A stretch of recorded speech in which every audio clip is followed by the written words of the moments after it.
को powered by Sharangdhar pharmaceuticals private limited. रोगाचा समूळ नाश. Associate sponsor Aditi hospital, bone and joint care centre. Zee 24 Taas प्रस्तुत हेल्थ केअर कॉन्क्लेव्ह 2024 या खास कार्यक्रमामध्ये आपल्या सगळ्यांचं मनापासून स्वागत. आरोग्यम धनसंपदा म्हणा किंवा हेल्थ इज वेल्थ, प्रत्येक संस्कृतीनं आरोग्याचं महत्त्व जाणलेलं आहे आणि त्यामुळेच प्रत्येक समाजाचा संस्कृतीचा भर हा सुदृढ आरोग्य व्यवस्थेवर असतो. त्यासाठी आवश्यक असते ती इन्फ्रास्ट्रक्चर उपलब्धता. तसंच हे हेल्थ इन्फ्रास्ट्रक्चर सर्वसमावेशक असणं ही काळाची गरज. अत्याधुनिक आरोग्य व्यवस्था समाजाच्या तळागाळापर्यंत पोहोचली तर संपूर्ण समाजाचं आरोग्य सुदृढ राहण्यास मदत होईल. हे साध्य करण्यासाठी सरकार आणि सामाजिक पातळीवर अनेक प्रयत्न सुरू आहेत. आरोग्य क्षेत्रात होणारी नवी संशोधनं, तंत्रज्ञान, स्टार्टअप अनेक दुर्धर आजारांवर उपाय आणि उपचार शोधत आहेत. सरकार आणि खाजगी क्षेत्र एकत्र येऊन आणखी चांगली आरोग्य व्यवस्था कशी आकाराला येऊ शकते, तळागाळापर्यंत खरंच अद्ययावत आरोग्य व्यवस्था कशी पोहोचवता येईल, त्यात वाढ कशी होईल आणि सर्व प्रयत्नांमधून सुदृढ महाराष्ट्र कसा निर्माण होईल, या सर्व प्रश्नांची उकल करण्यासाठी झी 24 तास घेऊन आलंय हेल्थ केअर कॉन्क्लेव्ह. मी झी 24 तास हे मुख्य संपादक निलेश खरे यांना विनंती करते की त्यांनी मंचावर यावं आणि या कॉन्क्लेव्ह मागची भूमिका स्पष्ट करावी. नमस्कार, तुम्हा सर्वांचं स्वागत. झी 24 तास गेली 17 वर्ष सातत्यानं महाराष्ट्रातल्या सर्वसामान्य जनतेच्या प्रश्नांना वाचा फोडण्याचं काम करत आहे आणि इतकंच नाही तर फक्त प्रश्न न मांडता त्या प्रश्नाची उत्तरं कशी शोधता येतील याचाही प्रयत्न सातत्यानं झी 24 तासनं आपल्या या 17 वर्षाच्या कारकिर्दीमध्ये केला आहे. संपन्नता येते, ऐश्वर येतं, मात्र पैसा ऐश्वर हे बरोबर आलं तर त्याबरोबर आरोग्य अबाधित राहतं का हा अनेकदा प्रश्न असतो. आणि मुळात आरोग्याच्या याच प्रमुख प्रश्नांना आपण कशा स्वरूपात हाताळतो आहे, सरकार काय प्रयत्न करत आहे, कशा स्वरूपामध्ये आपण सर्वसामान्य आणि अत्यंत निकट असणाऱ्या माणसापर्यंत आरोग्य सुविधा पोहोचवतो आहे, याच प्रश्नांसंदर्भात चर्चा करण्यासाठी म्हणून झी 24 तासचा हा छोटेखानी प्रयत्न म्हणजे हेल्थ केअर कॉन्क्लेव्ह. वेगवेगळ्या टप्प्यांवर आपण आरोग्य सुविधा, ग्रामीण भागातल्या आरोग्य सुविधा, ते आज केंद्र सरकारनं इन्शुरन्स ॲक्ट जो आहे तो हेल्थ इन्शुरन्समध्ये, मग आयुर्वेदासारखा जो विषय आहे त्याला जी मान्यता दिली आहे, त्यामुळे निर्माण झालेले प्रश्न किंवा त्यातून निर्माण झालेल्या सुविधा यांचा वापर सर्वसामान्य नागरिक कसं करू शकतील या दृष्टीनं वेगवेगळ्या चर्चासत्रांमधून चर्चा करणार आहोत. मी तुम्हा सर्वांचं पुन्हा एकदा आभार व्यक्त करतो की तुम्ही आज या कार्यक्रमाला इथे एकत्रित आलात आणि सर्वांना शुभेच्छाही देतो की येता काळ हा उत्तम आरोग्यदायी असा काळ म्हणून तुमच्या आयुष्यात आणि तुमच्या कुटुंबात सातत्यानं नांदावा. खूप खूप धन्यवाद. खरं तर आपले पंतप्रधान नरेंद्र मोदी नेहमी म्हणतात की भारत जड़ी बूटियों का खजाना है और ये हमारे लिए हरा सोना है. आणि हे हिरवं सोनं आहे हे कदाचित डॉक्टर अभ्यंकर यांनी सर्वात आधीच ओळखलं होतं. म्हणूनच गेल्या 35 वर्षांहून अधिक काळ सर या क्षेत्रात कार्यरत आहेत आणि आयुर्वेदामध्ये टॅबलेट फॉर्म हा डॉक्टर जयंत अभ्यंकर यांनी शारंगधर फार्मा प्रायव्हेट लिमिटेडच्या माध्यमातून सर्वात आधी आपल्या सगळ्यांपुढे आणलेलं आहे की घरचा वैद्य आणि रोगाचा समूळ नाश हे पुस्तक आपल्या प्रत्येकाच्या घरी असतं. त्याच डॉक्टर जयंत अभ्यंकर यांच्याशी आता मी चर्चा करणार आहे. कुठल्याही प्रोडक्टसाठी प्रमाणीकरण खूप आवश्यक असतं, जे आयुर्वेदाच्या बाबतीत आपल्याला दिसत नाही, असं का? मला असं वाटतं की ज्या प्रमुख पॅथी आपल्याकडे सगळ्या ज्या आहेत की ज्याला आपण ॲलोपॅथी, आयुर्वेद, होमिओपॅथी किंवा अन्य काही पॅथीज आहेत, तर त्याच्यामध्ये बऱ्याच वेळेला हा तुम्ही जो प्रश्न विचारला तो जनसामान्यांच्याकडनं पण विचारला जातो की आयुर्वेदात स्टँडर्डायझेशन आहे का. ह्या सगळ्या पॅथींच्या बाबतीत आपल्याला असं म्हणता येईल की पार्शल स्टँडर्डायझेशन आहे. पार्शल याचा अर्थ असा की मुळात स्टँडर्ड काय हे कोण ठरवतं, ते कसं ठरवलं जातं, कुठली पॅथी कशाला स्टँडर्ड म्हणते, तर त्याच्या संदर्भातले जे काही नियम वगैरे जे आहेत तर ते फार्माकोपियात जे असतात प्रत्येक पॅथीचे म्हणजे मेडिसिन्सचे, तर त्याच्यामध्ये ते वर्णलेले असतात आणि त्याच्याप्रमाणे जर औषध बनवलं गेलं तर त्याला स्टँडर्ड असं म्हणता येतं. आयुर्वेदाला आयुर्वेदाचे फार्माकोपियाज आहेत, त्याच्यामुळे आयुर्वेदिक फार्माकोपियाच्या प्रमाणे जर औषध बनवलेलं असेल तर ते स्टँडर्डाइज औषधच असतं. याचं ओळखायचं कसं सामान्य माणसांनी, तर सोपं गोष्ट आहे की जे प्रॉडक्ट्स ज्याला लेबल्स आहेत आणि ज्याला फूड अँड ड्रग ॲडमिनिस्ट्रेशनचं लायसन्स आहे, तर ही औषधं ही प्रमाणितच असतात. कारण एकतर त्यांच्याकडे सगळ्या लॅबोरेटरीसकट सगळ्या सुविधा असायलाच लागतात नियमाच्या प्रमाणे, आणि त्याच्यामध्ये त्यांच्या SOPs असतात, स्टँडर्ड ऑपरेटिंग प्रोसिजर्स वगैरे, या सगळ्या फॉलो केल्या जातात. आणि त्याच्यामुळे पण जी पुड्यातनं, छोट्या छोट्या पुड्यातनं किंवा मोठ्या पुडक्यातनं जी सुट्टी औषधं काही काही वेळेला दिली जातात, तर ती औषधं जी आहेत ती औषधं मात्र स्टँडर्ड असतीलच असं नाही. कारण बऱ्याच वेळेला असं होतं की कुठलेही अशिक्षित लोकसुद्धा काहीतरी पुड्या करून, जे या क्षेत्रामध्ये नाही, ज्या क्षेत्रामध्ये शिक्षण घेतलेलं नाही, असे लोकसुद्धा बऱ्याच वेळेला ते देत असतात. त्याच्यामुळे स्टँडर्ड्स हा जो विषय आहे हा प्रत्येकच पॅथीत आहे. आयुर्वेदाच्या बाबतीतला मी हा सांगितला, पण सगळ्याच पॅथीत हा विषय येतो की जेव्हा लेबल नसलेले औषधं तुम्ही रोग्यांना देता. खरं तर कन्झ्युमर ॲक्टच्या प्रमाणे आपण एखादा रुग्ण कुठलं औषध घेतो आणि त्याच्यामध्ये काय काय आहे, किती प्रमाणात आहे, हे सगळं त्याला माहिती असणं आवश्यक आहे. आपण अनेकदा बघतो की आयुर्वेदिक औषधांचं स्वरूप सोपं नसतं. हा फॉर्म सोपा का नसतो? काय कारण आहेत त्यामागचे? तोच आम्ही 35 वर्षापूर्वी बदलला. कारण हे लक्षात आलं की आयुर्वेदिक औषधांचं कन्झम्पशन जे आहे ते कमी का आहे, तर form of the medicine is also very important. म्हणजे जसं आपण म्हणतो एखादी गोष्ट मधाचं बोट लावून द्यावी, तर ही जी म्हण आहे ती त्याच्यातनंच आलेली आहे की त्याचा फॉर्म व्यवस्थित पाहिजे. तर फॉर्म असला, उदाहरणार्थ मी च्यवनप्राश हे बहुतेक सगळ्यांना आता इथे बसल्यांना सुद्धा सगळ्यांना माहिती असेल, पण त्याचं फॉर्म जो आहे तो अत्यंत चिकट आहे. त्याच्यामुळे रिलेक्टंट असतात. आणि आत्ताची पिढी तर फारच म्हणजे तो धड जाम पण नाही आहे, ब्रेड स्प्रेड पण नाही आहे, काहीच नाही आहे. आयुर्वेदाविषयी तरुणांमध्ये सुद्धा मोठ्या प्रमाणात आपल्याला आता जागृती झालेली दिसतीये. पण सोशल मीडियामुळे प्रत्येक घरात एक डॉक्टर तयार झालेला आहे आणि आयुर्वेदिक औषधंसुद्धा स्वतःच्या मनाने घेतली जातात. हे घातक आहे की फायद्याचं आहे? सोशल मीडियामध्ये अत्यंत मोठ्या प्रमाणावरती, मग ते चुकीचं असेल, बरोबर असेल, कसंही असेल, पण ह्या सगळ्या गोष्टी खूप मोठ्या प्रमाणात, म्हणजे एखादं आश्चर्य वाटतं की कॉफी घ्यावी का नाही. म्हणजे कॉफी घेतल्याने अत्यंत टॉक्सिक परिणाम पण होतात, इतके की जीवावरती बेतेल इतके परिणाम होतात. त्याच्यापासून कॉफी हे सगळ्या रोगांच्यावरती उपयुक्त आहे. त्याच्यामुळे कन्फ्युजन खूप होतं माणसांचं की करायचं का नाही करायचं. आणि असं थोडंसं अनेक प्रमाणामध्ये गैरसमज पसरवायला पण ते सोशल मीडिया काही प्रमाणात कारणीभूत आहेत. पण मी म्हणेन काही प्रमाणामध्ये त्यांचा उपयोग पण होतो, कारण शेवटी ते फिल्टर करून प्रत्येक माणसाने घेतलं पाहिजे. आणि त्याच्या संदर्भातला जो ऑथेंटिसिटी जी आहे ती ऑथेंटिक माणसाला विचारून त्यांनी ते केलं तर काहीच हरकत नाही आहे. पण ज्यावेळेला शहरामध्ये डॉक्टरकडे जायचं असतं, आपण स्पेशालिस्टकडे जाणं टाळतो, थोडा ताप असला वगैरे की, अशा वेळेला आपण घराजवळ जो डॉक्टर असेल त्याच्याकडे जातो. त्यांची डिग्री बघितली की आयुर्वेदाची असते, पण मेडिसिन सर्रास त्यांच्याकडनं ॲलोपॅथी दिला जातं. मग ही जी आयुर्वेदिक डॉक्टरांकडनं ॲलोपॅथीची प्रॅक्टिस केली जाते, त्यामुळे थोडासा आयुर्वेदासाठी नुकसान होतं आहे, तोटा होतो आहे असं आपण म्हणू शकतो. पुण्याचे जे एक प्रसिद्ध HV सरदेसाई म्हणून जे आहे, त्यांच्याबरोबर माझी एकदा अशीच चर्चा चालली ती. आणि त्याच्यामध्ये मी सरांना, आम्ही त्यांना सर म्हणतो, खूप सिनियर, आणखीन खूप प्रचंड शिकलेले आहेत. तर त्यावेळेला मी असा एक मुद्दा मांडला होता त्यांच्यासमोर. त्यांनी तो ॲप्रिशिएट केला खूप, की मी म्हटलं औषधाला नावं कशाला द्यायची, म्हणजे काय कारण आहे की हे ॲलोपॅथिक औषध आहे, हे आयुर्वेदिक औषध आहे, हे होमिओपॅथिक औषध आहे. औषध आहे. म्हणजे आवळा हे औषध आहे सपोज, व्हिटॅमिन C आणि बाकी बरेच त्याच्यात तत्त्व आहेत. तर ते ॲलोपॅथिक डॉक्टरने वापरलं म्हणून काय बिघडलं?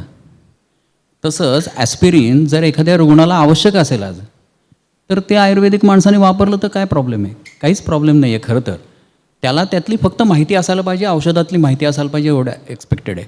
म्हणून मी एक असा मुद्दा मांडला होता की बॅचलर ऑफ हेल्थ सायन्स अशी एक डिग्री चालू झाली पाहिजे की हेल्थमध्ये सगळं आलं. मग त्या म्हणजे आत्ता काय होतं, आत्ता पेशंट ठरवतो ॲलोपॅथिक ट्रीटमेंट घ्यायची का आयुर्वेदिक घ्यायची का अजून कुठली घ्यायची. इन्स्टेड ऑफ दॅट जो मेडिकल शास्त्रामध्ये शिकलेला आहे त्यांनी हे ठरवायला पाहिजे की या रुग्णाला आयुर्वेदिक ट्रीटमेंट द्यायची का ॲलोपॅथिक ट्रीटमेंट द्यायची का होमिओपॅथिक ट्रीटमेंट द्यायची, हे त्यांनी ठरवलं पाहिजे. सर, खरं तर मला वाटतं आयुष मंत्रालयाच्या माध्यमातून आणखी आपल्याला पुन्हा पुढे हळूहळू फायदा होताना दिसेल आयुर्वेदासाठी. आणि जसे तुम्ही शारंगधर फार्मा लिमिटेडच्या माध्यमातून 117 पेटंट आज सध्या तुमच्या नावावर आहेत. पेटंट आणखी अशीच वाढत जाऊ, याच शुभेच्छा तुम्हाला झी24 तासकडून. धन्यवाद ही चर्चा आमच्यासोबत केली त्याबद्दल. थँक्यू, धन्यवाद. राज्याच्या आरोग्यावर चर्चा करत असताना राज्यात तितक्याच प्रमाणात आरोग्य दूत, डॉक्टर्स, परिचारिका असा संपूर्ण आरोग्य स्टाफ तयार होणं सुद्धा तितकंच महत्त्वाचं आहे आणि त्यामुळेच राज्य सरकारकडून काय प्रयत्न सुरू आहेत हे जाणून घेण्याची उत्सुकता आहे आणि म्हणूनच मी राज्याचे वैद्यकीय शिक्षण मंत्री हसन मुश्रीफ सर यांना विनंती करते की त्यांनी त्यांचं मनोगत या कार्यक्रमात व्यक्त करावं. आता आमचा वैद्यकीय शिक्षण विभाग जो आहे हे वैद्यकीय शिक्षणाबरोबर संशोधनाचं सुद्धा मोठं काम करतं. आता आमच्या शासनाने ठरवलं आहे की प्रत्येक जिल्ह्यामध्ये एक वैद्यकीय महाविद्यालय काढावं. आता आमची 25 महाविद्यालय सुरू झालेली आहेत आणि 11 महाविद्यालय सुरू होणार आहेत. फक्त नगर जिल्हा सोडून सगळ्या जिल्ह्यामध्ये आता शासकीय महाविद्यालय ही स्थापन करण्यासाठी आम्ही आता शेवटच्या टप्प्यात आलेलो आहोत. आता याला 500 बेडचं हॉस्पिटल असल्याशिवाय हे महाविद्यालय निघत नाही आणि म्हणून आपले जुने जे सिव्हिल हॉस्पिटल होते ते आपण NMCला दाखवून आपण या सगळ्या महाविद्यालयांची स्थापना केली होती. आता ज्या ज्या ठिकाणी आम्हाला जागा मिळेल, निधी उपलब्ध होईल, तिथे तिथं आम्ही स्वतःचे हॉस्पिटल आता मोठ्या प्रमाणात बांधण्याचं ठरवलेलं आहे. यासाठी एशियन डेव्हलपमेंट बँकेनं जवळजवळ 4,000 कोटी रुपये, आता जायकाबरोबर चर्चा चालू आहे, जॅपनीज ती फायनान्स करणारी कंपनीबरोबर, तिथून 5,000 कोटी रुपये आणि जवळजवळ आता 11 ते 12 नवीन हॉस्पिटल्स अतिशय चांगल्या पद्धतीची आपण बांधायला सुरुवात केलेली आहे. आता हे सुपर स्पेशालिटी याच्यामध्ये मोठ्या हॉस्पिटलमध्ये ऑपरेशन होतात, आमच्यात का होत नाहीत? आता आमच्यामध्ये सुद्धा आपण हार्टचं तर आता करत होतोच, जॉईंट रिप्लेसमेंट करत होतो, आता कॅन्सरचे सुद्धा हॉस्पिटल आपण तयार करतो आहे आणि आपण आता ब्रेन असेल किंवा जे जे मोठे असतील ते लिव्हर असेल, किडनी ट्रान्सप्लांट असेल, हे सुद्धा आपण व्यवस्था करण्याचं ठरवलेलं आहे. आणि जे हॉस्पिटल, ससून हॉस्पिटल आणि पुण्याचं IGM या 4-5 हॉस्पिटलमध्ये ही व्यवस्था येत्या 2-3 महिन्यात सुरू झालेली आपल्याला दिसेल. आता दुसऱ्या बाजूला नर्सेस असतील किंवा एक्सरे टेक्निशियन असतील किंवा लॅबॉरेटरीचे लोक असतील, यांना पॅरामेडिकल जो स्टाफ असेल तो सुद्धा तयार करण्यासाठी GNM, ANM, BSc नर्सिंग अशा कॉलेजेसला सुद्धा मान्यता देण्याचं काम आमचा विभाग करतो आहे. आता तर केंद्र सरकारने सांगितलं की प्रत्येक शासकीय महाविद्यालयामध्ये एक BSc नर्सिंग झालंच पाहिजे आणि त्या पद्धतीनं आता आजच मंत्रिमंडळामध्ये जिथं आपलं शासकीय महाविद्यालय आहे तिथं आता एक BSc नर्सिंग महाविद्यालय सुरू करण्याचा निर्णय आजच आम्ही घेतलेला आहे की ज्यामुळे चांगल्या शिक्षित परिचर्या निर्माण होतील आणि त्याचा लाभ फार मोठ्या प्रमाणात मिळेल. म्हणजे आता हा ट्रेनिंग झालेला जो स्टाफ आहे त्याची आवश्यकता फार मोठ्या प्रमाणात आपल्या प्रदेशामध्ये आहे, कारण तिथं माणसं मिळत नाहीत. आणि म्हणून ह्या दोन्ही बाजूला, एका बाजूला त्यांच्या शिक्षणाचा फायदा आपल्याला होणं, त्यामुळे येणाऱ्या पेशंटची सेवा आणि शुश्रूषा चांगल्या पद्धतीने होणं, त्यांना सगळ्या सेवा उपलब्ध करून देणं, या सगळ्याच्या बाबत आपला विभाग वैद्यकीय शिक्षण हे फार मोठ्या गांभीर्यानं आम्ही घेतलेलं आहे आणि त्याचा फार मोठ्या प्रमाणात आपण काम करतो आहे. जो डीन आहे, अधिष्ठाता, ह्याच्याकडे ही सगळी जबाबदारी, त्यानंच डाएट बघायचं, पेशंटचं जेवणाचं, त्यांनी सिक्युरिटी बघायची, त्यानं स्वच्छता बघायची आणि त्यानं पेशंट बघायचे आणि त्याच्यावर ॲडमिनिस्ट्रेशन करायचं. आता ज्या पद्धतीने या खाजगी हॉस्पिटलमध्ये एक OSD असतो की जो एक्स मिलिटरीमन असतो, कोणतरी अधिकारी असतात आणि हे सगळं काम करत असतात आणि फक्त पेशंटना आणि विद्यार्थ्यांना शिकवायचं काम हे अधिष्ठाता आणि डॉक्टर्सनी करायचं. आता आपण त्याहीमध्ये ही पदं मंजूर करतो आहे आणि ही जबाबदारी पूर्णपणानं त्या डीनची ही आपण ही वेगळी करतो आहे. त्यांना फक्त मुलांना शिकवणं आणि त्यांना पेशंटना बघणं आणि संशोधन करणं एवढंच काम लावायचं असं आम्ही ठरवलं आहे. वाटते काही काळामध्ये हा बदल आपल्याला दिसेल. कॉन्क्लेव्हला आम्हाला बोलवलं आणि ही संधी दिली मला सांगण्याची, याबद्दल मी मनपूर्वक G24 तासचा आभारी आहे. त्यांच्या सगळ्या परिवाराचं मी धन्यवाद मानतो. खूप खूप धन्यवाद सर. तानाजी सावंत सर यांना विनंती करते की त्यांचं मनोगत व्यक्त करावं. रुटीन वर्क तरी असतंच, मंत्रालयातला असेल, कामकाजाचे भाग असतील, तो भाग वेगळा. आणि म्हणून मी ठरवलं की एक अदर दॅन रुटीन वर्क आपण वेगळं काहीतरी महाराष्ट्रासाठी करणं अपेक्षित आहे. आणि मग आम्ही पहिला उपक्रम मी घेतला, माता सुरक्षित तर घर सुरक्षित. ग्रामीण भागातला आपण बघतो की पूर्ण घर हे अख्खं त्या मातेच्या भोवतीने फिरत असतं आणि म्हणून ते अभियान राबवलं आणि त्या अभियानाला मला भरभरून प्रतिसाद मिळाला. जवळपास 4,39,00,000 माझ्या माता भगिनींचं आम्ही परीक्षण केलं. त्याच्यावरती उपचारही पुढं केले, काहींच्या शस्त्रक्रिया झाल्या आणि त्याच्यामध्ये आयडेंटिफिकेशन झालं की किती माझ्या माता भगिनींना ब्रेस्ट कॅन्सर असेल किंवा बाकीचे कॅन्सर्स असतील किंवा हायपर BP किंवा डायबेटिक ह्या पद्धतीचे जे काय डिसीज आहेत ते आयडेंटिफिकेशन करण्यामध्ये आम्ही सक्सेस झालो. आज पूर्ण ते एक कार्ड म्हणून आज माझ्या महाराष्ट्रातल्या माता भगिनींचं जे काय आरोग्य आहे त्याचा पूर्ण डेटा आज माझ्याकडं ॲव्हेलेबल आहे. आमच्याकडं मुख्यमंत्री सहायता निधी शिवाय कोविडच्या काळामध्ये जो एक निधी तयार आहे तो जवळपास 680 कोटीचा निधी आहे आणि त्याचं लीगल डिपार्टमेंटकडं आपण 4 दिवसापूर्वी माहिती घेतली तर तो फिरता दवाखान्यासाठी वापरा असे आदेश माननीय मुख्यमंत्र्यांनी दिलेले आहेत. येत्या 4 दिवसामध्ये आम्ही मागणी केली की प्रत्येक तालुक्यामध्ये ॲटलिस्ट एक असा फिरता दवाखाना असला पाहिजे जो अतिदुर्गम भागात त्या ठिकाणी तो पोहोचेल आणि त्या ठिकाणची व्यवस्था मग त्या जो फिरता दवाखाना आहे तो कमीत कमी 3 बेडचा असेल, मिनी हॉस्पिटल टाईप. त्या ठिकाणी त्याच्या 65 टेस्ट ऑन द स्पॉट त्या ठिकाणी होतील. आमचे 2 मेडिकल ऑफिसर, 2 नर्सेस आणि 1 टेक्निकल स्टाफ त्या फिरता दवाखान्यामध्ये असेल आणि त्याच ठिकाणी तात्काळ त्याच्यावरती मग डोळ्याची काय शस्त्रक्रिया असेल किंवा काय छोट्या छोट्या त्या फिरत्या दवाखान्यामध्येच होतील. ही फॅसिलिटी आम्ही तयार केलेली आहे आणि अशा पद्धतीचा एक सॅम्पल फिरता दवाखाना मी माझ्या जिल्ह्यामध्ये घेतलेला आहे. आज बदल्यांच्या बाबतीत आपण बघितलं असेल, पहिल्या सरकारच्या काळातही बघितलं असेल, बदल्यामध्ये जे काय गोंधळ झाले, भरतीमध्ये गोंधळ झाले, परीक्षेमध्ये गोंधळ झाले, हे कुठंतरी थांबवायचं म्हणून मागच्या वर्षी बदल्या करताना मी माझ्या खात्याला आदेशित केले की आपण एक ॲप डेव्हलप करा आणि ते फेसलेस ॲप असलं पाहिजे. बदल्या करायच्या किती आहे तुमच्या 5,000 असतील, 7,000 असतील, जे असतील ते असतील. ज्याला ट्रान्सफर पाहिजे, ज्याला 3 वर्ष पूर्ण झाली त्यानं स्वतःचं ID वरनं बदली मागायची. त्या ठिकाणी त्याला 5 प्रेफरन्सेस द्या, 5च्या नंतर पुन्हा 5 द्या आणि ज्या ठिकाणी होतं आहे जो दिवस आपला संपेल की इतक्या दिवसापर्यंत तुमचं ॲप्लिकेशन करायचे, त्याच्यानंतर ते ॲप बंद होईल. त्याच्यानंतर सॉफ्टवेअरमार्फत त्या बदल्या as per the norms, as per the merit त्याप्रमाणे ते कॉम्प्युटरवरती तुम्हाला ते पूर्ण लिस्ट तयार होईल आणि माझी बदली कुठं झाली हे बघायचं असेल, कुठल्या DDला, कुठल्या CS ला, कुठल्या सेक्रेटरीला, कुठल्या मंत्र्याला भेटायची गरज नाही. तुम्ही तुमच्या IDवरती जा, तुमची ऑर्डर डाउनलोड करून घ्या. तुम्हाला कॉम्प्युटरवरती ऑर्डर आली असेल, तुम्ही जे काय प्रेफरन्सेस दिले आहेत पहिले 5 ॲज पर द नॉर्म्स तुम्ही बसत असाल ती तुम्हाला ऑर्डर मिळेल. तेही झालं. जवळपास 11,000 जे एक्झाम अतिशय चांगल्या पद्धतीनं कंडक्ट झाली. कुठंही पेपर फुटी किंवा कुठं तर पेपर सापडला, कुठंतरी कॉपी करताना सापडला, हे असलं काहीही घडलं नाही. त्याचं कारण मी प्राध्यापक असल्यामुळं शक्य झालं असं मला वाटतं. कारण ह्या परीक्षा कशा कंडक्ट करायच्या असतात, ह्याच्यात मिस्शिफ कुठं होते, ह्याचा रूट कॉज काय हे आम्ही बघितलं. कारण ज्या ठिकाणी पेपर सेंटर होतं त्या ठिकाणच्या मी प्रशासनाला ऑर्डर दिली की आपला जो हे सिस्टम राबवणारा तिथला जो अधिकारी आहे तो एका पेपरपुरताच ठेवायचा.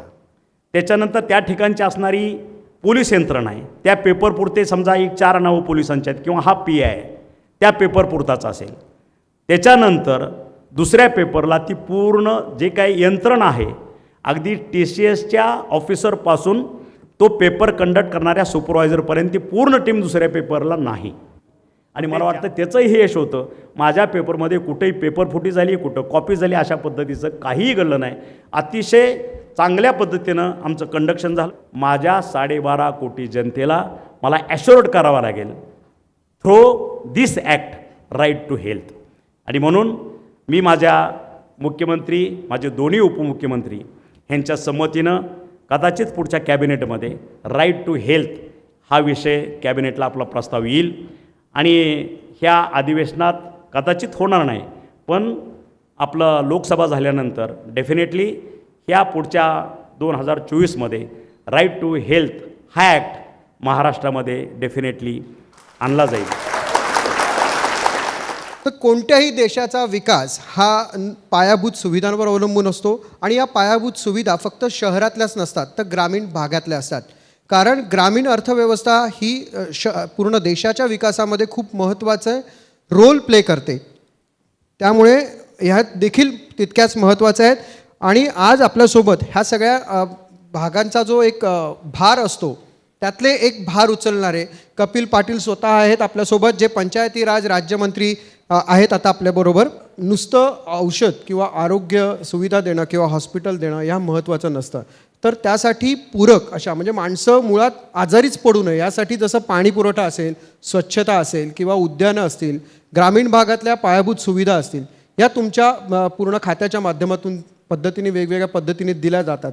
तर त्याबद्दल काय सांगा? देशाचे प्रधानमंत्री नरेंद्र मोदी ह्यांनी प्रधानमंत्री झाल्याबरोबर स्वच्छ भारत अभियान राबवण्याचा संकल्प केला आणि बघता बघता 140 कोटी जनतेने हे अभियान स्वीकारलं आणि खऱ्या अर्थाने आपला देश स्वच्छतेकडे वळायला लागला. गाव स्वच्छ राहिलं तर मच्छर येणार नाही, डास येणार नाहीत, आपलं आरोग्य चांगलं राहील. केंद्र सरकारच्या स्वच्छ भारत मिशनच्या माध्यमातून प्रत्येक ग्रामपंचायतीला याच्यासाठी निधी दिला जातो आणि त्या निधीच्या माध्यमातून ग्रामपंचायतीमध्ये या काही सुविधा त्यांना निर्माण करता येतात. त्याचबरोबर पंचायती राज मंत्रालयाच्या शिफारशीने केंद्र सरकारच्या फायनान्स कमिशनच्या माध्यमातून 15व्या वित्त आयोगाकडून ग्रामपंचायतींना थेट निधी दिला जातो. त्यामध्ये पाण्याच्यासाठी आणि आरोग्यासाठी टाईट फंड दिला जातो. म्हणजे ते त्यांना त्याच्यावरच खर्च करणं हे बंधनकारक आहे.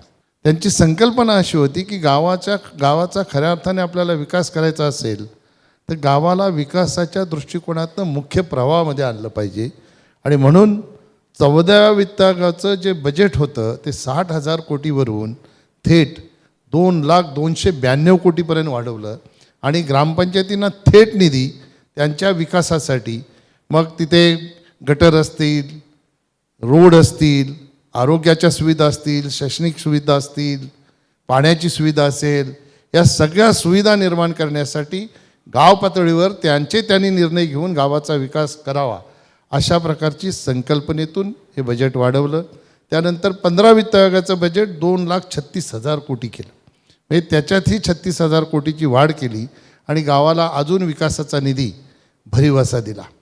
त्याचबरोबर पाण्याच्या बाबतीत ही जलजीवन मिशनच्या माध्यमातून जवळजवळ 2.25 लाख कोटीचं बजेट हे पाण्यासाठी दिलं आणि आमच्या मंत्रालयाच्या माध्यमातून युनायटेड नेशनमध्ये 146 देश एकत्र येऊन सतत विकास लक्ष्य जे 17 ठरवले होते ते आपल्या देशामध्ये कॉम्पॅक्ट करून 9 सतत विकास लक्ष ठरवण्यात आले.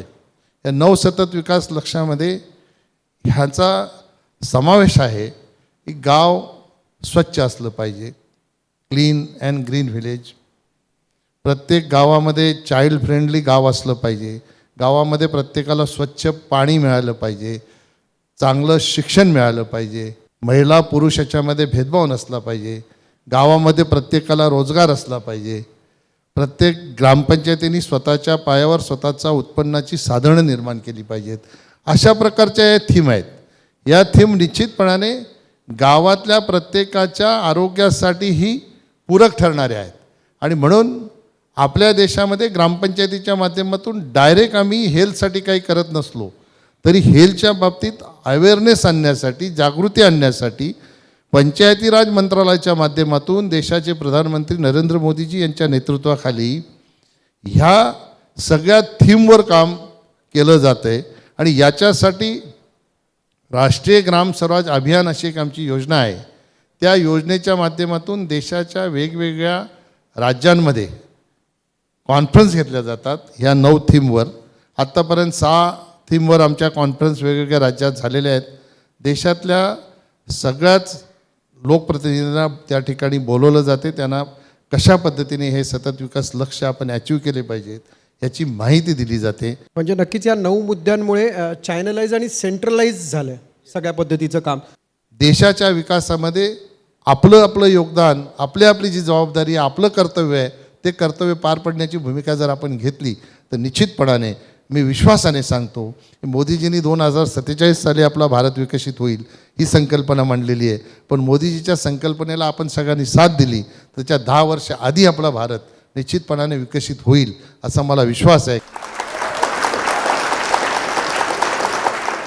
नक्कीच, म्हणजे मुख्याध्यापक कडक आहेत, विजन आहे आणि त्यामुळेच बाकीचे शिक्षक देखील त्याच पद्धतीने आदर्श काम करतायत.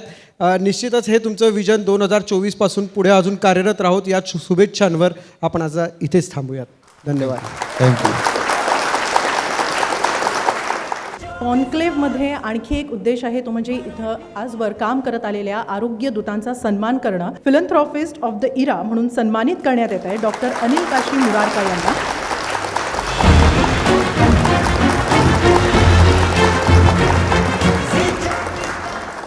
विषय जो आहे आपला आजचा ह्या परिसंवादाचा तो आहे एकंदरीतच रिजनरेटिव्ह मेडिसिन, म्हणजे जे पुनर्निर्माण शास्त्र आहे त्याद्वारे विविध प्रकारच्या ज्या मेंदूविषयक आजार आहेत, न्यूरो डेव्हलपमेंटल डिसऑर्डर्स आहेत, त्याच्यावरती कशा रीतीने मात करता येईल.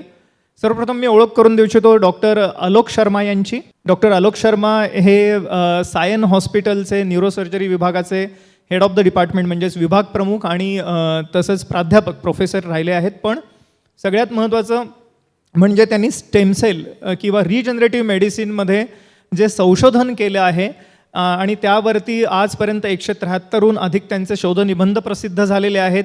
24हून अधिक पुस्तकं त्यांनी लिहिलेली आहेत आणि सगळ्यात महत्त्वाचं म्हणजे उपचार पद्धती जगभर पोहोचवण्याचं काम त्यांनी केलेलं आहे.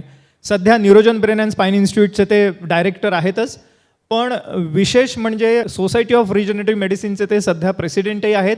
विविध प्रकारचे मानसन्मान त्यांना मिळालेले आहेत राष्ट्रीय आंतरराष्ट्रीय स्तरावरचे. विशेष करून मला सांगावंसं वाटतं की भारत गौरव अवॉर्ड त्यांना लंडन या ठिकाणी दिलं गेलं होतं. त्यानंतर नेल्सन मंडेला लीडरशिप अवॉर्डही त्यांना ऑक्सफर्ड या ठिकाणी दिलं गेलं होतं. युरोपियन सोसायटीकडनं बेस्ट प्रॅक्टिससाठी अवॉर्ड त्यांना मिळाले. असे अनेकविध प्रकारचे आंतरराष्ट्रीय आणि राष्ट्रीय पुरस्कार त्यांना मिळाले आहेतच. पण सगळ्यात महत्त्वाचं म्हणजे सर्वसामान्य रुग्णांपर्यंत वैद्यकीय सेवा ब्रीदवाक्य ठेवून आज न्यूरोजन ब्रेन अँड स्पाइन इन्स्टिट्यूट त्यांच्या मार्गदर्शनाखाली काम करत आहे. 13,000हून अधिक रुग्णांना आजपर्यंत या ठिकाणी उपचार मिळालेले आहेत. पण सगळ्यात महत्त्वाचं म्हणजे जी मुलं ज्यांच्या आयुष्यामध्ये कदाचित वैगुण्य असल्यामुळे मेन स्ट्रीममध्ये येऊ शकत नाहीत, मुख्य प्रवाहात येऊ शकत नाहीत, अशा मुलांच्या आयुष्यात पुन्हा एकदा आनंद निर्माण न्यूरोजन ब्रेन अँड स्पाइन इन्स्टिट्यूटने आज डॉक्टर आलोक शर्मा यांच्या मार्गदर्शनाखाली केलेलं आहे. आणि त्यांच्याच सहकारी असणाऱ्या डॉक्टर नंदिनी गोकुलचंद्रन आजच्या आपल्या कार्यक्रमात सहभागी झालेले आहेत. नमस्कार मॅडम. डॉक्टर नंदिनी गोकुलचंद्रन ह्यांनी टाटा फंडामेंटल रिसर्च इन्स्टिट्यूट ह्या ठिकाणून विशेष करून डेव्हलपमेंटल न्यूरोलॉजी आणि स्टेमसेल रिसर्च केलेला आहेच, पण ह्याच्या पुढे जाऊन विशेष करून सध्या त्या न्यूरोजन ब्रेन अँड स्पाइन इन्स्टिट्यूटमध्ये कार्यरत आहेत. विशेष करून न्यूरो डेव्हलपमेंटल डिसऑर्डर्स आणि स्टेमसेल थेरपीवरती त्यांनी आजपर्यंत 18हून अधिक पुस्तकं लिहिलेली आहेत. 107हून अधिक शोधनिबंध त्यांचे प्रसिद्ध झालेले आहेत. तर पुन्हा एकदा दोन्ही मान्यवरांचं स्वागत. आजच्या ह्या युगामध्ये आपण बघतोय की विविध प्रकारचे आजार मुलांमध्ये वाढीला लागलेले आहेत, ज्याच्यामध्ये विशेष करून न्यूरो डेव्हलपमेंटल डिसऑर्डर्स म्हणजेच त्याच्यामध्ये इंटेलेक्च्युअल डिसॅबिलिटी झाली, सेरेब्रल पाल्सीसारखा आजार किंवा गतिमंदता मतिमंदता ज्याला म्हणता येईल, आणि त्याच अनुषंगाने ऑटिझमची समस्या गेल्या काही वर्षात खूप बळावलेली आहे. मराठीत ज्याला आपल्याला सोमग्नता म्हणता येईल. तर त्यामुळे आमच्या जमलेल्या सगळ्याच ह्या प्रेक्षकांना सर्वप्रथम ऑटिझमविषयी सांगा, काय सांगता येईल? ऑटिज्म एक ऐसी मेडिकल कंडीशन है जो बच्चों में होती है और इमीडिएटली आफ्टर बर्थ उनका ब्रेन पूरी तरह से डेवलप नहीं होता, इसलिए वो बोल नहीं पाते, नॉर्मल स्कूल में नहीं जा पाते, अपने खुद के जो डेली एक्टिविटीज़ है बेदिंग, फूड, टॉयलेट एक्सेट्रा वो नहीं कर पाते, और इनमें बहुत सारी बिहेवियरल इश्यूज होते हैं, हाइपर एक्टिविटी होता है, एग्रेशन होता है, और इसकी वजह से ये एक इंडिपेंडेंट नॉर्मल लाइफ नहीं जी सकते. पर मोस्ट पीपल ये डोंट रियलाइज कि जो इंसिडेंस ऑफ ऑटिज्म है ये बहुत ज़्यादा बढ़ता जा रहा है, end this is because of various lifestyle problems. ये जो बच्चे हैं जब ये गर्भ में होते हैं, मदर के वूम में होते हैं, या बर्थ प्रोसेस या उसके बाद इनका ब्रेन ठीक से डेवलप नहीं होता, तो ऑटिज्म का इंसिडेंस बहुत बढ़ता जा रहा है. हम इसको न्यूरो डेवलपमेंटल कहते हैं. न्यूरो यानी ब्रेन, डेवलपमेंट मतलब वो ठीक से डेवलप नहीं हो रहा. डॉक्टर नंदिनी, काय काय उपचार आज ह्या निमित्ताने मिळू शकतात, काय सांगता येईल? न्यूरो रिहॅबिलिटेशन म्हणजे occupational therapy, speech therapy, physiotherapy, special education हे सर्व एकत्र करणं आवश्यक आहे. तर मुलांचं जे मेंदूचा विकास व्यवस्थित झालेलं नसतं, तर जे काही मेंदूमध्ये क्षमता आहे त्याचा उपयोग करणं हे वेगळे वेगळे थेरपी शिकवतं मुलांना. तर काही प्रमाणात या मुलांमध्ये आपण काही बदल बघू शकतो. हे सगळे थेरपीज एकत्र जर करू शकलो तर. ऑक्युपेशनल थेरपी मुलांना शिकवतं की मुलांचं ऑक्युपेशन काय असतं, खेळणं, कसं खेळायचं, कसं स्वतः आंघोळ करायची, स्वतः ब्रश करायचं, हे ऑक्युपेशनल थेरपी. फिजिओथेरपी म्हणजे कसं व्यवस्थित चालायचं, जिन्या चढायचं, उतरायचं, हे. स्पेशल एज्युकेशन त्यांना वेगळं शिकवावं लागतं. ते स्पीच थेरपी कारण ते बोलू शकत नाही, तर त्यांना बोलायचं कसं, चावायचं कसं. तर हे मूळ जे पिलर्स ऑफ ऑटिझम थेरपी आहे हे खूप वर्षानुवर्ष हे सुरू आहेत आणि पुष्कळदा असं ह्या मुलांना खूप वर्षापर्यंत हे थेरपीज घेत राहावं लागतं. So that is the standard of care सध्या ऑटिझमसाठी. आहे सर, मी असं ऐकलं की स्टेम सेलने ह्या मुलांमध्ये खूप मोठं परिवर्तन घडू शकतं. रिजनरेटिव्ह मेडिसिनचा एक भाग आहे असं म्हणायला हरकत नाही. आणि तर ह्याविषयी आमच्या सर्वच प्रेक्षकांना जाणून घेण्याची उत्सुकता आहे, काय सांगता येईल? हमने जो रिसर्च किया है हमारे हॉस्पिटल में, हमने खास ब्रेन स्कैन्स किए हैं इन बच्चों के, और हमने देखा है कि हर एक ऑटिज्म बच्चे में एक इम्पॉर्टेंट ब्रेन का हिस्सा ठीक से काम नहीं कर रहा. और अब क्या हो रहा था कि हम जो थेरेपीज़ हैं वो एक डैमेज ब्रेन के ऊपर कर रहे थे. पर हमारा जो ये नया ट्रीटमेंट है जिसको हम सेल थेरेपी कहते हैं, इससे क्या होता है कि जो डैमेज है ब्रेन में वो अब रिपेयर हो सकता है. हम ये ट्रीटमेंट कैसे करते हैं? ये बड़ा सिंपल ट्रीटमेंट है. हमारी जो एक हड्डी है इधर हिप बोन के ऊपर, पेल्विक बोन बोलते हैं, उसमें हम एक सुई डालते हैं और हड्डी के अंदर का एक लिक्विड होता है, उसको बोला जाता है बोन मैरो. ये बोन मैरो निकालता है, ये 15 मिनट में निकाल आता है. ये बोन मैरो हम अपनी लेबॉरेटरी में ले जाते हैं, वहाँ उसको छानते हैं, फिल्टर करते हैं, और उसमें से जो सेल्स, जो खास सेल्स होते हैं, जिसको कोई लोग स्टेम सेल कहते हैं, कोई मोनोन्यूक्लियर सेल्स, अलग अलग टाइप के सेल्स होते हैं, जो काम के सेल्स होते हैं वो हम निकाल लेते हैं. और फिर ये सेल्स एक पतली सी सुई से हम पीठ के पानी में डाल देते हैं, क्योंकि जो पीठ में जो पानी होता है जिसको बोला जाता है CSF, सेरेब्रोस्पाइनल फ्लूइड, ये डायरेक्टली इसको ब्रेन तक ले जाता है. एक बार ये सेल्स ब्रेन तक पहुंच गए तो वो डैमेज हिस्से को रिपेयर कर देते हैं. तो for the first time in medical history हमने ये दिखाया है कि जो ऑटिज्म बच्चे हैं, इसके अलावा जो बच्चों जिनको सेरेब्रल पॉल्सी होती है, इंटेलेक्चुअल डिसेबिलिटी होती है, कोई भी न्यूरो डेवलपमेंट डिसऑर्डर होता है, उसमें जो ब्रेन डैमेज है वो ब्रेन डैमेज अब रिपेयर हो सकता है. और एक बार वो ब्रेन डैमेज रिपेयर हो गया, इन बच्चों में ऑटोमेटिकली इम्प्रूवमेंट आते हैं. आपके काम की क्रेडिबिलिटी तब होती है जब वो मेडिकल जर्नल में पब्लिश हो. क्यों? क्योंकि जब कोई चीज़ मेडिकल जर्नल में जाती है, वो जर्नल के एडिटर और इंडिपेंडेंट रिव्यूअर्स वेरीफाई करते हैं कि भाई आपका डेटा ठीक है कि नहीं. जो वर्ल्ड का सबसे पहला पेपर है सेल थेरेपी इन ऑटिज्म, वो हमने पब्लिश किया है. और ये बहुत गौरव की बात है. मैं हमेशा कहता हूँ कि वर्ल्ड का फर्स्ट पेपर जो है वो इंडिया से पब्लिश हुआ है. मैं कभी ये नहीं कहता हमने पब्लिश किया है, इंडिया से पब्लिश हुआ है. डॉक्टर नंदिनी, तुमचाही खूप मोठा सहभाग आहे यामध्ये. 18हून अधिक पुस्तकांचं लिखाण तुम्हीही केलेलं आहे या विषयावरच्या. आणि त्यामुळे पुढचा प्रश्न अर्थातच माझा आहे की स्टेम सेल थेरपीच्या बरोबरीने इतर कोणते अजून असे उपचार आहेत जे ह्या मुलांमध्ये इम्प्रूव्हमेंट घडवून आणू शकतात, त्यांना स्वावलंबी बनवू शकतात, काय सांगता येईल? ऑटिझम किंवा स्वमग्नतेसाठी आपण जे ॲडव्हान्स ट्रीटमेंट्स आहेत दोन भागात डिवाईड करू. एक आहे ॲडव्हान्स रिहॅबिलिटेशन थेरपीज आणि advance medical treatments. So advance rehabilitation किंवा पुनर्वसन थेरपीजमध्ये जे मी थेरपीज ऑलरेडी सांगितले त्याच्या व्यतिरिक्त ॲक्वेटिक थेरपी म्हणजे मुलांना पाणी खूप आवडतं आणि पाणीचं माध्यम वापरून जर आपण त्यांना व्यायाम करायला लावलं तर ते खूप सहजपणे ते तिथे पाण्यामध्ये शिकतात. स्विमिंग मुलांना खूप आवडतं, पण ते थेरपी केली तर त्यांचं कॉन्सन्ट्रेशन वाढतं, त्यांची हायपर ॲक्टिव्हिटी कमी होते आणि पुष्कळ ट्रीटमेंट त्याच्यामध्ये आपण त्यांच्याकडून करून घेऊ शकतो. So aquatic therapy along along with म्हणजे occupational therapy, speech therapy, special education, physiotherapy सोबत आपण ॲक्वॅटिक थेरपी आणि सेन्सरी इंटिग्रेशन थेरपी केली तर हे एक ॲडव्हान्स्ड ॲडिशन होते. मग आर्ट बेस्ड थेरपी आहेत, मग ॲनिमल थेरपी आहे, हे सगळे ॲडव्हान्स्ड रिहॅबिलिटेशन थेरपीज आहे. त्याच्या व्यतिरिक्त ॲडव्हान्स्ड मेडिकल ट्रीटमेंट्स, एक डॉक्टर शर्मांनी जसं सांगितलं की मूळ पेशी उपचार पद्धती, सेल्युलर थेरपी. सेल्युलर थेरपी मेंदूमध्ये जे काही कमतरता आहे त्याला भरून आणण्यासाठी मदत करतं आणि जी रिहॅबिलिटेशन थेरपीज आहेत ते या मेंदूला जे आपण सक्रिय केलं आहे त्यांना मदत करतं आणखी चांगलं काम करायला. न्यूरोजनमध्ये नेहमी आपण प्रयत्न करत असतो की काय आपण आणखी चांगलं करू शकतो, या मुलांना लवकर जे आहे फंक्शनल इम्प्रूव्हमेंट मिळावं, त्यांना मेनस्ट्रीम आपण करू शकू. तर या रिसर्चमध्ये, या संशोधनमध्ये आम्ही बघितलं की ऑक्सिजन बेस्ड इंटिग्रेटिव्ह थेरपीज या ट्रीटमेंटला आणखी भर देतं.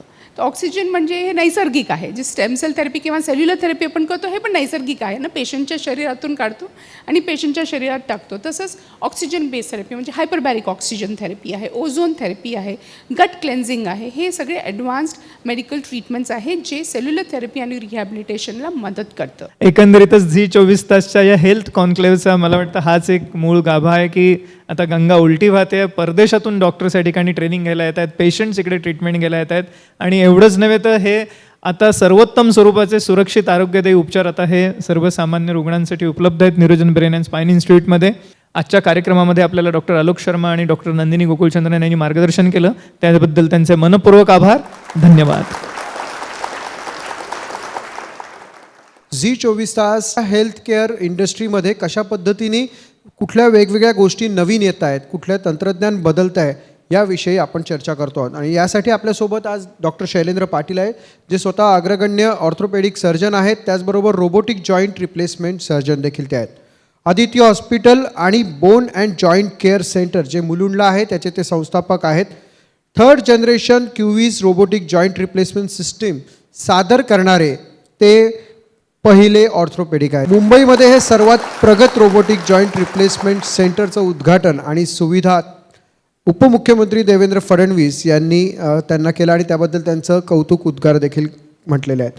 6000पेक्षा जास्त अशा जॉईंट रिप्लेसमेंट सर्जरीज त्यांनी केल्या आहेत आणि 600पेक्षा जास्त रोबोटिक जॉईंट रिप्लेसमेंट त्यांनी केलं आहे. आणि असं म्हणणं वावगं ठरणार नाही, अदिती रुग्णालय जे आहे ते सर्व सर्जन्ससाठी आता रोबोटिक शस्त्रक्रियांचं प्रशिक्षण केंद्र बनलं आहे. आधुनिकीकरण हे वैद्यकीय क्षेत्राला कशा पद्धतीने फायदेशीर ठरत आहे? प्रथम धन्यवाद झी 24 तास. आज आपण बघतो आहे की आर्टिफिशियल इंटेलिजन्स हा प्रत्येक क्षेत्रामध्ये अग्रगण्य झालेला आहे. तसंच हा मेडिकल सायन्सेसमध्येही त्यांनी फार मोठी पावलं उचललेली आहेत आणि त्याचा हा रुग्णांना येणारा जो आउटकम आहे त्याच्यासाठी फार त्याचा उपयोग होत आहे. आता जर ऑर्थोपेडिकमध्ये बनाल तर बाकीच्या मेडिकल ब्रँचेसप्रमाणे रोबोटिक्स ही जरा 2-4 वर्ष लेटच एंट्री ऑर्थोपेडिक्समध्ये झालेली आहे. कारण की रोबोटिक्स हे पूर्वी GI surgery, onco surgery, urological सर्जरीमध्ये अवेलेबल होतं आणि लास्ट 3-4 वर्षामध्ये रोबोटिक्सनी ऑर्थोपेडिक्समध्ये एंट्री केलेली आहे आणि त्यांनी फारच अत्यंत सुंदर रिझल्ट झालेले आहेत. असं म्हणण्यात मला थोडाही संकोच वाटत नाही की जर तुम्ही बाय स्टॅटिस्टिक्स गेला तर India is becoming the capital of robotics surgeries, at least in the orthopaedics branch. Okay, पण भूमिका कशी असते या रोबोटिक्सची या सगळ्या याच्यामध्ये? भूमिकेबद्दल बोलायचं झालं तर हे एक टेक्नॉलॉजी आणि आर्टिफिशियल इंटेलिजन्स हे जे एक कॉम्बिनेशन आहे आणि ज्या ट्रॅडिशनल सर्जरी आहेत त्याच्यामध्ये जे काही दोष होते किंवा एक लिमिटेशन्स होतं ॲज अ ह्युमन बिईंग किंवा कितीही प्रगत डॉक्टर असेल किंवा एक्सपिरियन्स डॉक्टर असेल तर एक ह्युमन लिमिटेशन्स येते. ह्या लिमिटेशन्स काढून त्याच्यामध्ये जे फॉल्ट होते ते काढण्यामध्ये रोबोटिक्स आणि आर्टिफिशियल इंटेलिजन्सचा फारच मदत होते. दुसरं आहे की इंडिव्हिज्युअलायझेशन ऑफ ट्रीटमेंट प्लॅन. म्हणजे जर बघितलं तर प्रत्येक माणूस हा वेगळा आहे, प्रत्येक माणसाची शरीर रचना ही वेगळी आहे. ह्याचा आढावा हा रोबोटिक्समध्ये फार चांगल्या तऱ्हेने घेतला जातो आणि त्या माणसाला त्याची बॉडी रचना जी काही डिमांड करते ती आपण प्रोव्हाइड करतो. त्याला आपण फंक्शनल अनाटॉमी किंवा फंक्शनल आउटकम्स म्हणतो. हे आपण रोबोटिक्सद्वारे किंवा या नवीन टेक्नॉलॉजीसारखे देऊ शकतो. तर इन्शुरन्समध्येही कशा पद्धतीने कव्हर केले जाते? अगेन जर 2 वर्षापूर्वी बघितलं तर फारच मार्केट इन्शुरन्सचं डल होतं, पण आजकाल इन्शुरन्सनी रायडर नावाचा एक प्रकार आणला आहे, रोबोटिक सर्जरीसाठी रायडर. कोणतीही रोबोटिक सर्जरी असेल तर तुम्ही एक एक्स्ट्रा थोडासा प्रीमियम बनून तो रायडर घेऊन you can avail like 10% of your sum assured, म्हणजे किंवा 20%, अशा प्रकारचे तुम्ही रायडर घेऊन आजकाल इन्शुरन्स कंपनीनेही रोबोटिक सर्जरीला चांगल्या प्रकारे ॲक्सेप्ट केलेलं आहे आणि त्याही फॅसिलिटी तशा द्यायला चालू केलेली आहे. असं विचारायचं आहे की थर्ड जनरेशन म्हणजे रोबोटिकमध्ये देखील अशा वेगवेगळ्या सर्जरीजमध्ये जनरेशन्स आहेत, तर थर्ड जनरेशन क्यूवीस कशा पद्धतीची आहे रोबोटिकच्या संदर्भात? आता ह्या नावातच त्याचं गुपित लपलेलं आहे. थर्ड जनरेशन ही एक लेटेस्ट फुल्ली ॲटोमॅटिक आणि अशी ही तंत्रज्ञान आहे. युजली हे साऊथ कोरियन क्युरेक्सो कंपनीचा ब्रँड आहे. It is marketed by the Indian company. आता ह्याच्या आधीचे होते ते फर्स्ट अँड सेकंड जनरेशन होते आणि हे थर्ड जनरेशन ॲक्टिव्ह आहे. म्हणजे पूर्ण काम जे कटिंगचं आहे हे रोबोटिक आर्मनी केलं जातं. सर्जनचा त्यामध्ये इंटरफेरन्स नसतो. सर्जनचा interference is only for the checking की सगळ्या गोष्टी बरोबर चाललेल्या आहेत, त्यांनी जे प्री प्लॅनिंग सॉफ्टवेअरवरती केलेलं आहे ते एक्झिक्यूट होतं आहे की नाही हे बघणं. याच्यामध्ये एक चांगली गोष्ट आहे की आम्ही there are 2 types of two surgeries for one patient, ज्याला आम्ही एक म्हणतो प्री प्लॅनिंग किंवा व्हर्च्युअल सर्जरी, जी आम्ही 1 दिवस आधी सॉफ्टवेअरवरती करतो. म्हणजे पेशंटचा CT स्कॅन केला जातो, नॉट फ्रॉम द ओनली नी, थाय, लेग, हिप सगळं. एक नी सर्जरीचं प्लॅनिंग करण्यासाठी almost 800 to 900 CT cuts are studied on a software. सर्जरीच्या आदल्या दिवशीच I know each and everything about surgery, म्हणजे की नी कॅपला कोणती साईज जाणार आहे, खालची साईज कोणती आहे, मधल्या पॉलिइथिलीन म्हणतो ती अप्रॉक्सिमेटली किती साईज जाईल, पेशंटची ॲनाटॉमी फ्लेक्शन किती आहे, रोटेशन किती आहे, हे त्या पेशंटचं किती ह्याचा पूर्ण डिटेल स्टडी असतो आणि त्याप्रमाणे आम्ही त्या इम्प्लांटची पोझिशन करतो. On the day of the surgery तो डाटा हा robotic arm through pendrive through robotic आर्मला जातो आणि रोबोटिक आर्म एका साईडनं पूर्ण कटिंग करत असतो. जसं तुम्ही त्या व्हिडिओमध्ये बघाल की AI is monitoring the movements of surgeon and the arm from the other side. अशा प्रकारे ही रोबोटिक सर्जरी पूर्णपणे एक्झिक्यूट होते. डॉक्टर, एक प्रश्न असा विचारायचा आहे की सगळं आता AI आहे किंवा ही रोबोटिक सर्जरी आहे, या सगळ्या भागामुळे रोजगारावरती परिणाम होऊ शकतोय का, किंवा कुठल्या पद्धतीचे रोजगार निर्मिती यामुळे होऊ शकते? एक नी रिप्लेसमेंट करायला, नॉर्मल नी रिप्लेसमेंट करायला युजली ॲज अ सर्जन आम्हाला 2 टेक्निकल असिस्टंट लागायचे. वन इज स्किल्ड आणि वन इज ट्रेनी अंडर हिम. परंतु रोबोटिक आल्यानंतर अजून एका टेक्निकल असिस्टंटची गरज वाढलेली आहे. एक सेकंड म्हणजे रोबोटिक, मला असं नक्की वाटतं की नेक्स्ट फ्यू इयर्समध्ये robotic will be another new industry in India. कारण की इंडियामध्ये एवढा जास्त अवेअरनेस आहे, use of mobile technology, print media, electronic media आणि सोशल प्लॅटफॉर्म्स, याच्यावरती एवढा अवेअरनेस वाढला आहे की सामोरून पेशंट डिमांड करतो. आज भले ह्या गोष्टी आपण इम्पोर्ट करत असेल तर बिलीव्ह मी की पुढच्या 6 ते 1 वर्षामध्ये आम्ही इंडियन रोबोटसुद्धा लॉन्च करू. Aditi hospital and bone and joint केअरच्या अनुषंगाने तुम्ही काय सांगाल? तुम्ही कशा पद्धतीने लोकांना जागरूकतेच्याबद्दल बोलू शकाल? जर कोणी म्हणत असेल की मी मी टेक्नॉलॉजी यूज करू की नाही, मी याला एकच उत्तर देतो की तुम्ही मोबाईल अपग्रेड करता तर तुम्ही मेडिकल ट्रीटमेंटमध्ये सुद्धा टेक्नॉलॉजीला तेवढ्याच मोठ्या मनाने ॲक्सेप्ट केलं पाहिजे. आणि ह्या टेक्नॉलॉजी अशा 1-2 दिवसात येत नाहीत. They go through lot of scanning. त्याला अप्रुव्हल्स असतात, FDA अप्रुव्हल्स आहे, गव्हर्नमेंट अप्रुव्हल्स आहे, मेडिकल बॉडीचे अप्रुव्हल्स आहे, त्यांचा स्वतःचा स्टडी असतो. यांच्या मागे वर्षांचं असतं. आम्ही अशीच कोणती टेक्नॉलॉजी वापरत नाही unless and until it is time and well proven. मी माझ्या हॉस्पिटलतर्फे एवढं सांगू शकतो की जरूर पेशंटनी टेक्नॉलॉजीचा उपभोग करून घ्यावा आणि तीही नक्कीच त्यांना फायदेशीर ठरणारी आहे. निश्चितच डॉक्टर, तुम्ही इथे आलात आणि विशेषतः शेवटचा मुद्दा जो बोललात की मोबाईल जसे अपग्रेड ठेवतात तसं स्वतःची मेडिकल सिस्टीम देखील अपग्रेड ठेवा. म्हणजे हे सरकारसाठीचं पण आहे आणि नागरिकांना स्वतःचं एक आरोग्य जर चांगलं ठेवायचं असेल तर ज्या मेडिकल क्षेत्रामध्ये, आपल्या या मेडिकल क्षेत्रामध्ये जर काही बदल होत आहेत तर ते बदल ॲक्सेप्ट देखील करा आणि त्याचा वापर देखील करा, जेणेकरून स्वतःचं आरोग्य चांगल्या पद्धतीने राहू शकेल. तुम्ही हेल्थ केअरमध्ये आलात, कॉन्क्लेव्हमध्ये आलात, त्याबद्दल आपले धन्यवाद. धन्यवाद. कॉन्क्लेव्हमध्ये आता वेळ झाली आहे ती राज्यातल्या आरोग्य दूतांचा सन्मान करण्यासाठी. या कार्यक्रमाला आपण सुरुवात करूया. सुरुवातीला best regenerative medicine and cellular therapy centre in India यासाठी न्यूरोजन ब्रेन अँड स्पाइन इन्स्टिट्यूटचे डॉक्टर आलोक शर्मा आणि डॉक्टर नंदिनी गोकुळचंद्रन यांचा सन्मान करण्यात येणार आहे.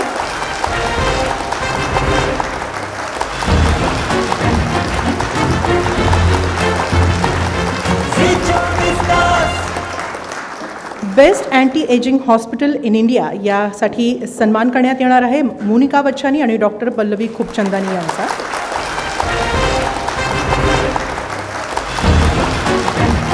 यानंतरचा सन्मान करण्यात येतो आहे best rehabilitation centre for autism या सेवेसाठी आणि हा सन्मान करण्यात येणार आहे डॉक्टर हेमा बिजू आणि मिस कृष्णवेणी कन्नन यांचा.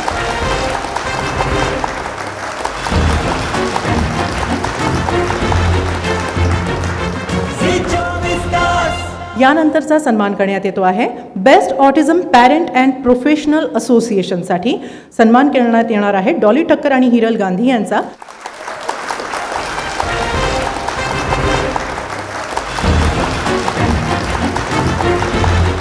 Best health awareness activity TV प्रोग्रामसाठी आता सन्मान करण्यात येणार आहे डॉक्टर महेश चिटणीस यांचा.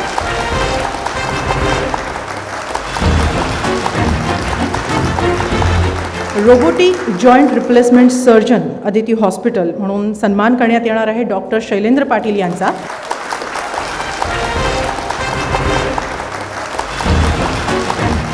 यानंतर आपण सन्मान करणार आहोत शारंगधर फार्मास्युटिकल्स लिमिटेडचे CMD जयंत अभ्यंकर यांचा.